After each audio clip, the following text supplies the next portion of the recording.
नमस्ते सबैलाई। आज चाहिँ हामी पाइथनको नयाँ भिडियो लेक्चर सिरिजमा छौँ। यसमा चाहिँ हामी पाइथनको सिन्ट्याक्सहरू चाहिँ सिक्नेछौँ है। सुरुमा हेर्नुहोस्, पाइथन भनेको के हो भन्दाखेरि हामीले अगाडिको सिरिजमा पनि यसको बारेमा चाहिँ डिस्कस गरिसकेका छौँ। पाइथन चाहिँ हाई लेभल प्रोग्रामिङ ल्याङ्ग्वेज हो, known for its simplicity and readability है। अब हेर्नुहोस् है, पाइथन सिन्ट्याक्सलाई चाहिँ हामी डाइरेक्टली चाहिँ कमान्ड लाइनमा लेखेर एक्जिक्युट गर्न सक्छौँ है। पहिलो नम्बरमा चाहिँ स्टेटमेन्ट। अब यसको स्टेटमेन्ट लेख्नको लागि हामीलाई कुनै पनि सेमिकोलन चाहिँदैन। हामीले डाइरेक्ट नयाँ लाइनमा चाहिँ स्टेटमेन्ट लेख्न सक्छौँ। एउटा पाइथनले चाहिँ नयाँ लाइनलाई युज गर्छ, new line to separate statement है। जस्तै अब सिम प्रोग्रामिङहरूमा चाहिँ हामीले स्टेटमेन्ट छुट्याउनको लागि चाहिँ सेमिकोलन युज गर्थ्यौँ, तर यसमा चाहिँ सेमिकोलन युज गर्नु पर्दैन। डाइरेक्ट हामीले नयाँ लाइन इन्टर गर्दा हुन्छ। इन्डेन्टेसन भनेको चाहिँ तपाईँले कति ग्याप छोड्नु पर्यो भन्ने हुन्छ है। कोडको indentation refers to the space at the beginning of a code line. Code beginning गर्नुभन्दा अगाडि चाहिँ हामीले कति स्पेस छोड्नुपर्छ भन्ने हो। Python usages इन्डेन्टेसन। पाइथनले चाहिँ इन्डेन्टेसनलाई युज गर्छ टाइपिकल्ली 4 स्पेस, जेनरली चाहिँ 4 स्पेस, 4 चोटि स्पेस बार दाब्नुपर्छ। बट कमसेकम एउटा चाहिँ हुनैपर्छ के, एउटा स्पेस चाहिँ हुनैपर्छ, तर जेनरली अब पाइथनमा 4 सम्म चाहिँ ठिक मानिन्छ है। To indicate block structure instead of braces or keywords है। जस्तै हामी सी प्रोग्रामिङहरूमा चाहिँ इन्डेन्टेसन दिनको लागि चाहिँ अब ब्राकेटहरू युज गर्थ्यौँ, तर अब यसमा चाहिँ हामीलाई ब्राकेटहरू युज गर्नु परेन, खालि त्यतिकै सिम्पल स्पेस दिँदा हुन्छ है। Consistent indentation is crucial for code readability and proper education. यदि हामीले स्पेसहरू राम्ररी दियौँ भने हामीलाई चाहिँ कोडहरू रिड गर्न सजिलो हुन्छ र एक्जिक्युसनमा पनि हेल्प हुन्छ है। त्यसैले हामीले इन्डेन्टेसन चाहिँ दिनैपर्छ, नत्र राम्ररी इन्डेन्टेसन दिएनौँ भने इरर नि आउन सक्छ है। इक्जाम्पलको लागि हेर्नुहोस्, इफ 5 इज ग्रेटर देन 2 छ, तपाईँको इफ स्टेटमेन्ट र प्रिन्ट स्टेटमेन्ट चाहिँ तपाईँको एउटै लाइनमा छैन, सर्टेन इन्डेन्टेसन छोडेको छ है। त्यस्तै कमेन्ट्सलाई चाहिँ कसरी लेख्न सकिन्छ भन्दाखेरि you can add comments in Python using the hash symbol है। जस्तै अब हामी चाहिँ सी प्रोग्रामिङमा डबल स्ल्यास युज गर्थ्यौँ कमेन्ट लेख्नको लागि, तर यसमा चाहिँ हामीले ह्याज सिम्बल युज गर्नुपर्छ कमेन्ट एड गर्नको लागि है। कमेन्ट्स किन लेखिन्छ भन्दाखेरि comments can be used to make the code more readable. Comments लेख्यो भने हाम्रो कोड चाहिँ हामीलाई बुझ्न झन् सजिलो हुन्छ। Comments are ignored by the interpreter.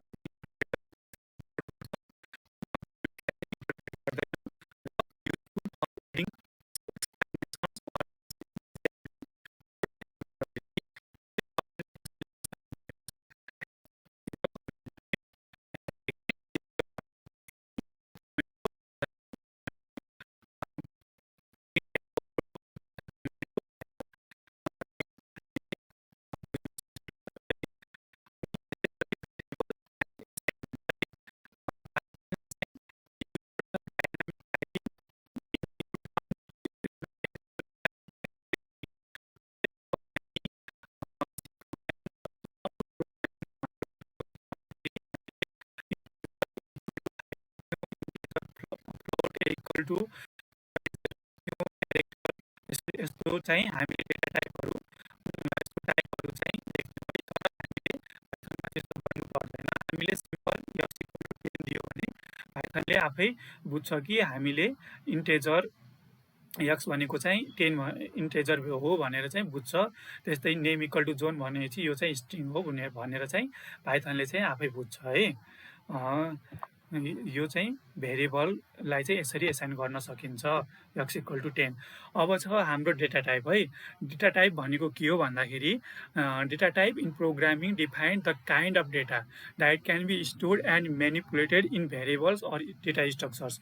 मैले अगाडि नै भने डेटा टाइप भनेकोले चाहिँ के डिफाइन गर्छ भनेको तपाईँको डेटा चाहिँ कस्तो खाले हो, इन्टेजर हो कि फ्लोट हो कि तपाईँको फ्लोट हो कि क्यारेक्टर हो, अथवा पाइथनमा चाहिँ सेभरल बिल्ट इन डेटा टाइपहरू छन्। है। जस्तै हामीले इन्टेजर सिम्पल इन्टेजरको लागि चाहिँ 1 देखि अब इन्टेजर नम्बरहरू भए सिम्पल a = 1 a = 2 यसरी दिन सक्छौँ। फ्लोटको लागि a = 2.0 3.0 4.0 यसरी दिन सक्छौँ। त्यस्तै स्ट्रिङको लागि दिन सक्छौँ है। बुलियनहरू पनि तपाईँको डेटा टाइप हो, एन्ड अर नट भयो, लिस्टहरू भयो, ट्युपल्स भयो, डिक्सनरी र सेट्सहरू भयो है। यस्तो चाहिँ डेटा टाइपहरू हुन्छ। यसमा चाहिँ थुप्रै बिल्ट इन डेटा टाइपहरू छ पाइथनमा है।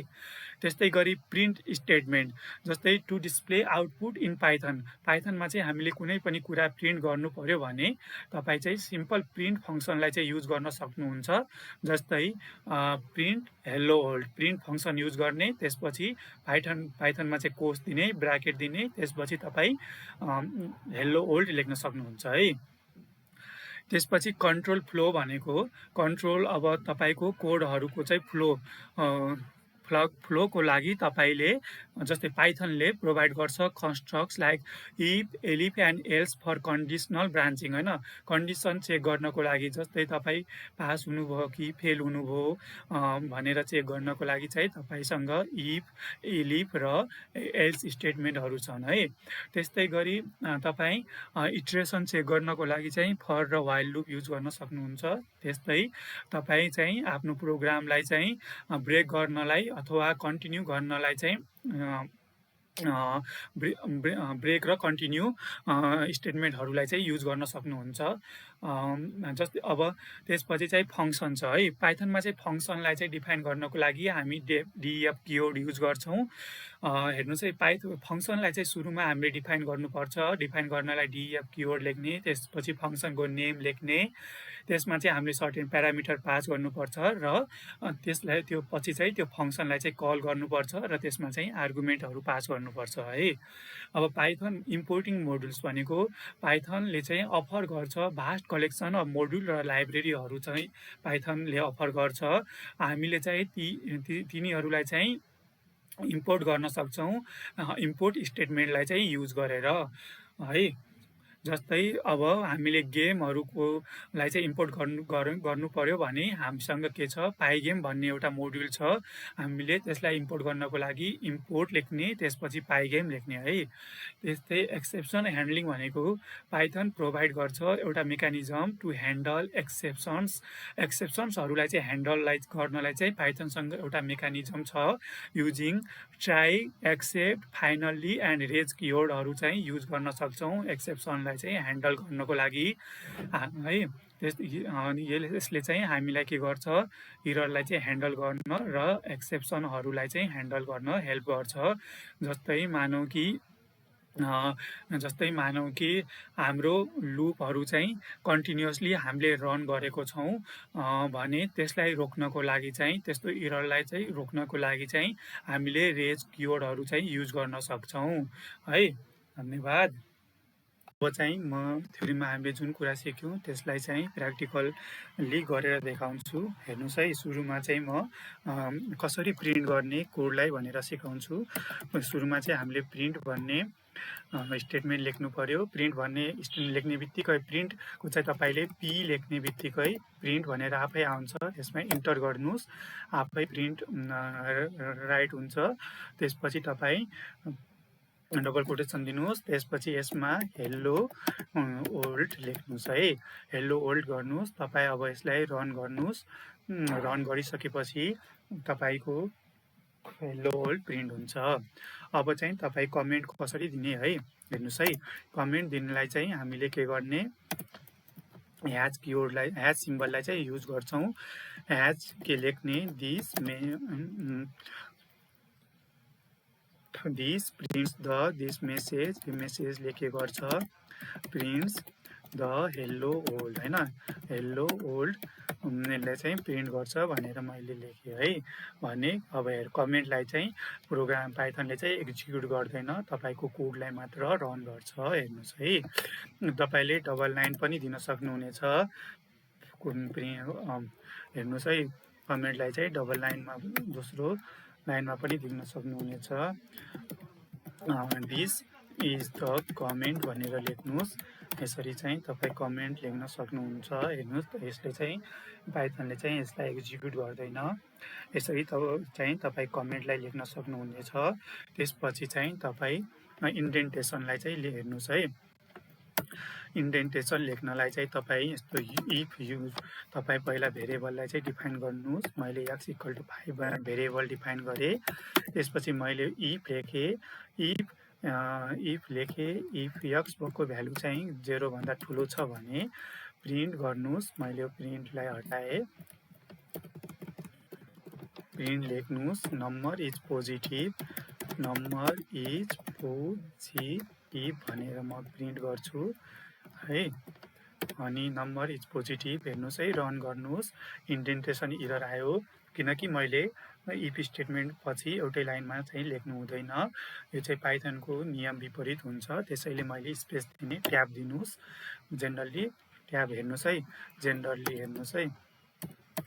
ट्याब 1 2 3 4 स्पेस चाहिँ राम्रो मानिन्छ जेनरली। तर अब यसमा प्रिन्ट गर्नुहोस्। प्रिन्ट नम्बर इज पोजिटिभ भनेर आयो है। अब मैले एउटा स्पेस दिन पनि सक्छु। एउटा स्पेस दिएर पनि प्रिन्ट हुन्छ। तर जेनरली एट्र्याक्टिभ भनेको चाहिँ 4 स्पेसलाई मानिन्छ है। अब मैले हेर्नुहोस् है। मैले फेरि print print number number is non negative भनेर प्रिन्ट गर्छु। हेर्नुहोस् है। मैले चाहिँ कसरी अब यसलाई यहाँबाट स्पेस दिन्छु। रन गर्छु। हेर्नुहोस् है। यहाँबाट इन्डेन्टेसन इरर अनएक्सपेक्टेड इन्डेन्ट हामीले चाहिँ एउटै लाइनमा दिनुपर्छ भनेर पढेको छौँ। त्यसैले हामीले यसरी स्पेस चाहिँ दिनु हुँदैन। यसरी स्पेस दिनुपर्छ एउटै लाइनमा है। कुनै पनि कोड कुनै पनि स्टेटमेन्ट भित्र गइसक्यो भने हामीले एउटै लाइनमा लेख्नुपर्छ है। अब यसरी चाहिँ हामी इन्डेन्टेसन दिन सक्छौँ। अब म फङ्सन अब जस्तै अब यसलाई चाहिँ तपाईँ एल्स स्टेटमेन्ट पनि लेख्न सक्नुहुनेछ। एल्स स्टेटमेन्ट लेख्नलाई चाहिँ यो एककै लाइनमा हुनु पर्यो। एल्स प्रिन्ट यदि होइन भने मात्र है। होइन भने यदि x को भ्यालु 0 भन्दा ठुलो होइन भने चाहिँ के प्रिन्ट गर्ने? Number is negative number is negative भनेर प्रिन्ट गर्नुहोस् है। जस्तै अब म यहाँ दिन्छु x को भ्यालु -1 दिन्छु। Number is negative. -1 चाहिँ तपाईँको 0 भन्दा ठुलो हो होइन है। त्यसैले होइन भने नम्बर नेगेटिभ प्रिन्ट गर्नुहोस् भनेर मैले लेखेँ है। नम्बर नेगेटिभ प्रिन्ट गर्यो। अब चाहिँ इफ एल्स स्टेटमेन्टलाई पनि युज गर्न सकिन्छ। जस्तै अब फर लुपलाई पनि युज गर्न सक्नुहुन्छ। जस्तै फर आई जस्तै तपाईँ यसपालि लेख्नुहोस्। जस्तै NUMBERS नम्बर्स भनेर एउटा लिस्टमा नम्बर्स लेख्नुहोस्। 1 2 3 4 5 भनेर नम्बर्स लेख्नुहोस्। फर NUMBER नम्बरमा एउटा नम्बर मात्र केमा नम्बर्सहरूमा है। एउटा नम्बर मात्र लिनुहोस्। केमा नम्बर्सहरूमा के प्रिन्ट गर्नुहोस्? यसलाई नम्बरलाई मात्र प्रिन्ट गर्नुहोस् है। रन गर्नुहोस्। तपाईँको के प्रिन्ट भयो? 1 2 3 4 5 प्रिन्ट भयो है। कसरी काम गर्छ? फर 1 नम्बर्समा के छ? 1 छ है। 1 इन नम्बर्स ठिक छ। ट्रु छ। प्रिन्ट गर्नुहोस् 1। फेरि लुप हेर्छ।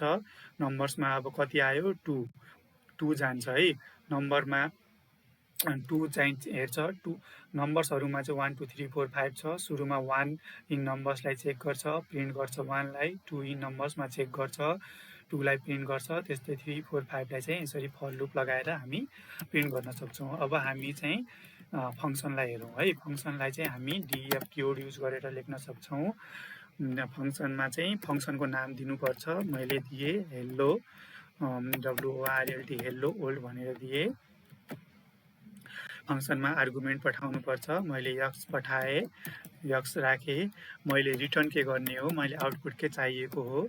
x इन्टु x भनेर मैले x को स्क्वायर आउटपुट चाहिएको भने हेर्नुहोस्। इन्डेन्टेसन चाहिँ पाइथनले चाहिँ अटोमेटिकल्ली तपाईँको जुन ठाउँमा जानुपर्ने हो तपाईँले इन्टर दाब्ने बित्तिकै आफै पुर्याइदिन्छ है। अब चाहिँ मैले अब फङ्सनलाई चाहिँ कल गर्नुपर्छ। मैले फङ्सनलाई कल गरेर एउटा भेरिएबलमा स्टोर गर्छु HELLO हेल्लो वर्ल्ड आफै आउँछ। तपाईँले इन्टर मात्र दाब्नुहोस्। मैले 4 दिएँ यहाँ।